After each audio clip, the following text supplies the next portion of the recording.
Yıllar öncesinde Bosna Hersek'te büyük bir zulüm yaşanmıştı. Aliye İzzet Begoviç'in dediği gibi eğer bu zulümler unutulursa yeniden tekrarlanır. İşte Gazze unutulmaya yüz tutuyor. Bu son dönemlerde hakikaten artık gündem dışına dönüştürüldü. Dediğim gibi zulmün en şiddetli yaşanmış olan Bosna Hersek'teki o bölgeden çıkılıp şu an zulmün en şiddetli yaşanan ikinci bölgesi olan Gazze'ye sahip çıkmak, Gazze'yi gündemde tutmak, o kardeşlerimize umut olabilmek için yola çıkıyoruz inşallah.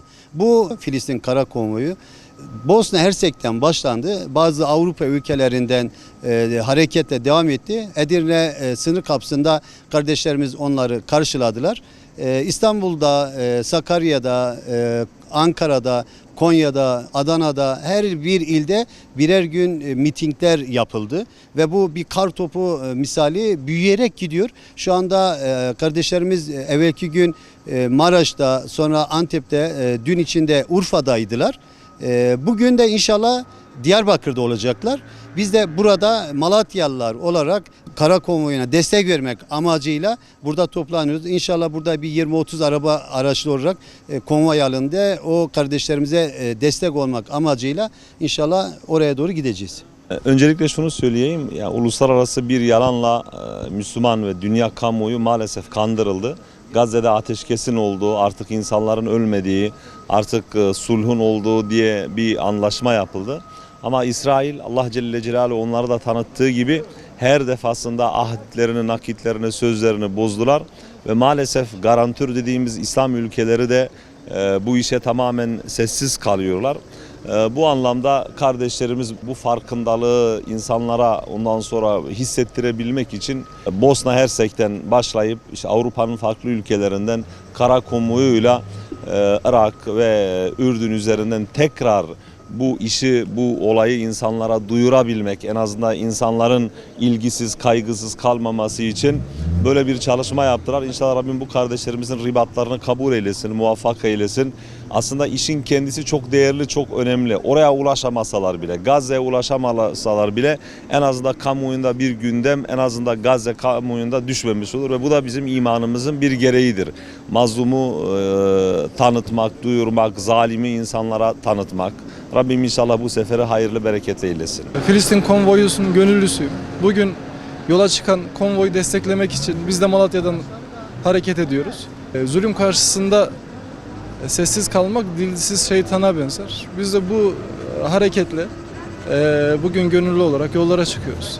Yola gidenleri desteklemek adına, Filistinlilere yalnız olmadıklarını, onları unutmadığımızı, buradan elimizden ne geliyorsa onlar için yapmaya gayret ettiğimizi göstermek adına, imanımızın bir gereği olarak burada bir varlık gösteriyoruz.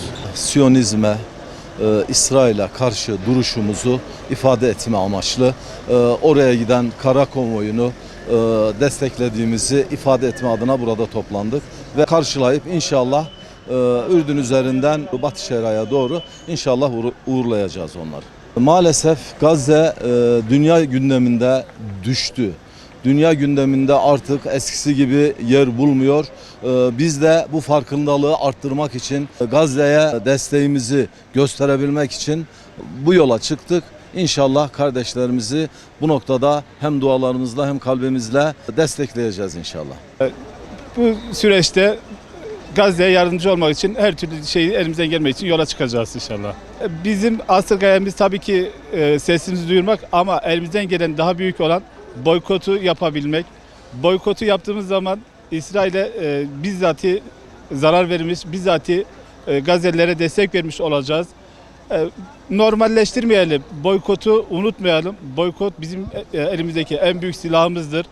Boykot bir nevi şu anki yapabileceğimiz cihatların biri olduğu için en azından elimizden gelen yapabileceğimiz, her insan yapabileceği olan bu boykotu devam ettirelim ve yayalım. Boykotu silah olarak kullanmayı elimizden bırakmayalım diyorum. Ne yapabiliriz diyenlere, elimizden bir şey gelmiyor diyenlere burada net bir şekilde söylüyorum. Boykot bizim için şu anda en büyük silahtır. Boykotumuzu devam ettirelim. Boykotu gündemden düşürmeyelim.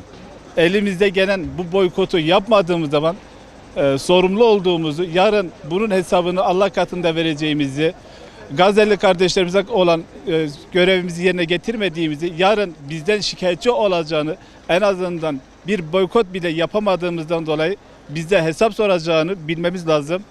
Yarın Allah katında ve bu Gazze'li kardeşlerimizin yüzüne bakacağımız zaman başımızı bu yere eğmememiz, boynumuzu bükmememiz için en basiti, en küçüğü olan ama gerçek manada büyük bir silah olan şu boykotu bırakmayalım. Gücümüz yetiyor. Boykot yapmaktan asla imtina etmeyelim diyorum. Gazze İslam ümmetinin kanayan yarasıdır. Hepimizin en önemli sorunudur. Bütün ümmetin sorunudur. Bizler İslam ümmeti olarak birlik beraberlik içerisinde olmalıyız. Ve bugün Batı denilen Avrupa tamamıyla medeniyet adına güya bir şeyler yaptığını söylüyor. Bizi böylece kandırmaya çalışıyor. Ama kesinlikle şunu bilelim ki Batı'nın medeniyetle hiçbir alakası yoktur. Batı bütünüyle canavarca oradaki kardeşlerimizi ve bütün dünyadaki Müslüman mazlum kardeşlerimizi şehit ediyor. İnşallah bunun hesabını tabii bir gün verecektir. Ama Müslümanların artık İslam ümmetinin uyanması lazım ki asıl medeniyet İslam'dadır. Asıl kurtuluş Allah'ın dini İslam'dadır. Allah'ın kitabı Kur'an'dadır. İnşallah hep birlikte ya Allah diyeceğiz ve ayağa kalkacağız. İnşallah Gazze kurtulacak. İnşallah Mescid-i Aksa kurtulacak.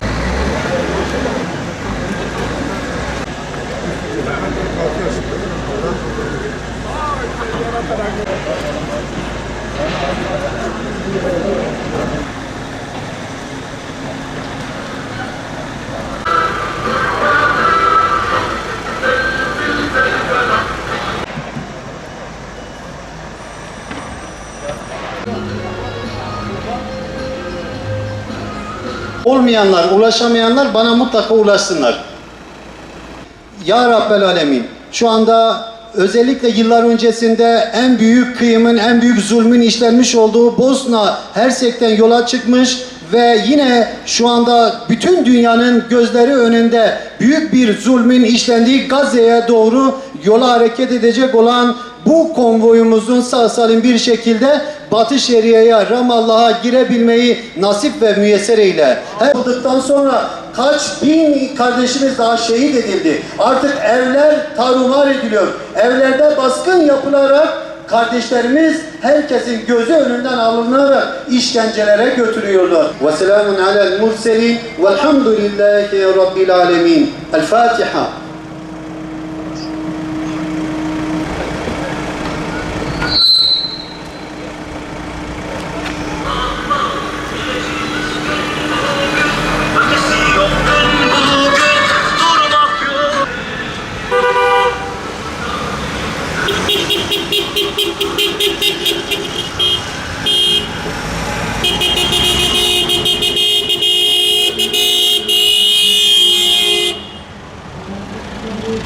Yanım